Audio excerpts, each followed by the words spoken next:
बच्चों, आज हम लघु कथा लेखन के बारे में पढ़ेंगे, जो कि इस वर्ष से सीबीएसई के द्वारा निबंध को हटा दिया गया है और अनुच्छेद लेखन और लघु कथा लेखन 5-5 अंक का रखा गया है।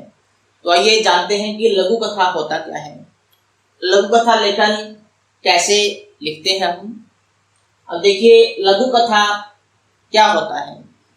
जैसे हम कहानी सुनते हैं और हम अपने दादा दादी से, नानी से बच्चों को अगर कहानी नहीं सुनाई जाए तो उनको नींद नहीं आती। वो हर रोज़ अपने दादा से, दादी से, नाना से, नानी से कहानी सुनना बड़ा पसंद करते हैं। अगर उनको कहानी नहीं सुनाई जाए तो वो क्या हो जाते हैं, नाराज़ भी हो जाते हैं। तो पहले कहानी का जो उद्देश्य था वो ये माना जाता था कि मनोरंजन हो या कोई ना कोई उसमें उपदेश हो। लेकिन आज वर्तमान में कहानी का जो उद्देश्य है वो भी बदल गया है। आज का जो युग है उसमें जो कहानी का उद्देश्य है वो समाज में जो भी विषमता है, जो भी समस्या है, उसको उजागर करने के लिए भी कहानी लिखी जा रही है। और उसी कहानी का एक छोटा रूप होता है लघु कथा। हम ये नहीं कह सकते कि एक कहानी को अगर छोटा कर दिया जाए तो वो लघु कथा बन जाएगी, नहीं। कहानी और लघु कथा के क्लेवर में बहुत अंतर है। जिस प्रकार से जो लघु कथा है, लघु कथा में क्या होता है, लेखक जो बात है वो अपनी अभिधा में न कह करके व्यंजना में संप्रेषित करता है। यानी कि जो जिस प्रकार से कहानीकार है वो कहानी में विभिन्न पात्रों को ले सकता है, कितनी भी संख्या में ले सकता है वो, और उसका वर्णन विस्तार से कर सकता है। लेकिन यहाँ पर बाध्यता होती है। लघु कथा में क्या होता है, लेखक अपनी बात को संक्षिप्त रूप में कहता है और लेखक अपनी बात को छोटे रूप में कह करके, सांकेतिक भाषा में कह करके अपने उद्देश्य को संपत्ति करता है। अब देखिए, ये लघु कथा के जो गुण हैं वो क्या होते हैं। सबसे पहले है संक्षिप्तता। जो भी लघु कथा लेखक होता है वो सबसे पहले संक्षिप्तता का ध्यान रखता है, यानी कि उसका छोटा आकार का, कहानी का आकार थोड़ा बड़ा होता है लेकिन लघु कथा का आकार छोटा होता है। उसके बाद सूक्ष्मता, ठीक है। उसके बाद सांकेतिकता, यानी कि ये 3 गुण लघु कथा के होते हैं, सूक्ष्मता व सांकेतिकता। यानी कि जो लघु कथा है, लघु कथा लेखक अपनी बात को सांकेतिक भाषा में कहता है और संप्रेषित करता है ताकि उसका उद्देश्य भी पूर्ण हो जाए। उसके बाद आते हैं हम विशेषताएं। ये लघु कथा की विशेषताएं क्या क्या होती हैं। सबसे पहला आता है कथानक। एक जो कहानीकार होता है, कहानी में वो अपनी कथा को विस्तार पूर्वक उसका वर्णन करता है और उसमें संघर्ष की तीव्रता होती है। लेकिन लघु कथा में जो कथानक होता है उसमें लेखक की बाध्यता होती है, लघु कथा लेखक की, कि संघर्ष की तीव्रता का अभाव रहता है। इसमें वो संघर्ष नहीं कर सकता, ठीक है, उसका अभाव रहता है, क्योंकि इसमें विस्तार से वर्णन नहीं किया जाता, बल्कि सांकेतिक के साथ सांकेतिकता का इसमें गुण विद्यमान रहता है। उसके बाद आइए दूसरी विशेषता देखते हैं इसकी, पात्र योजना, कि लघु कथा में पात्र योजना कैसी हो।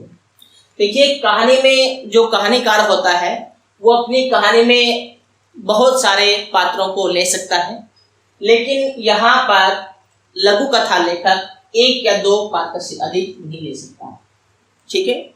1 या 2 पात्र से वो अधिक नहीं ले सकता, क्योंकि उसको संक्षिप्तता चाहिए, छोटापन चाहिए, और इसके साथ साथ वो पशु पक्षी पात्र के रूप में ले सकता है। यहाँ पर वो पशु पक्षियों को पात्र के रूप में ले सकता है।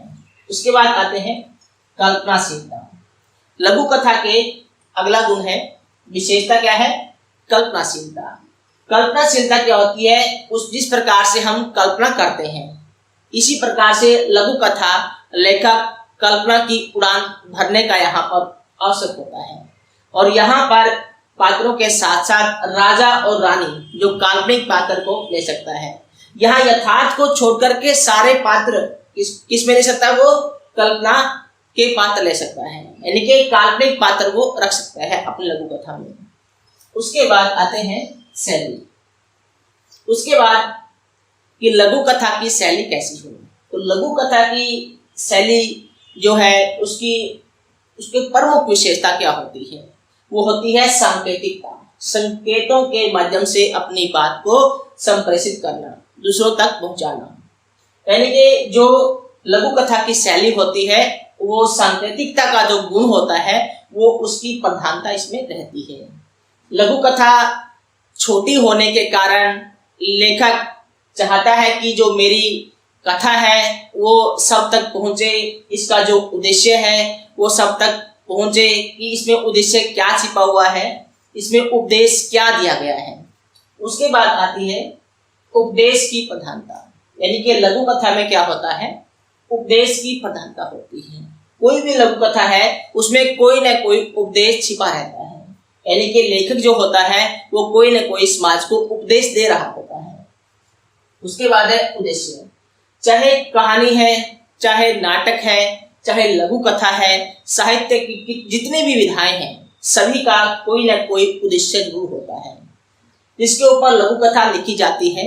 और लघु कथा में उद्देश्य कहाँ पता लगता है हमें कि उद्देश्य कहाँ मिलेगा, लघु कथा को पढ़ने के बाद हमें पता लगता है कि इस लघु कथा का उद्देश्य क्या है। जो लघु कथा की सुंदरता है वो किस बात पर निर्भर करती है, सुंदरता उसकी बनावट पर, लघु कथा की कसावट पर, उसका कथ्य कैसा है, उसका शिल्प सौंदर्य कैसा है, उसमें निहित होती है। उसकी सुंदरता बनावट पर, कसावट, कथ्य व शिल्प में निहित होती है। देखिए लघु कथा लिखते समय हमारी जो भाषा है वो कैसी होनी चाहिए, भाषा भी सरल सहज होनी चाहिए, तभी दूसरों तक हम अपनी बात को अच्छे से पहुंचा सकते हैं। और एक अच्छी जो लघु कथा होती है वो 80 से 100 शब्दों के बीच में समाप्त हो जाती है।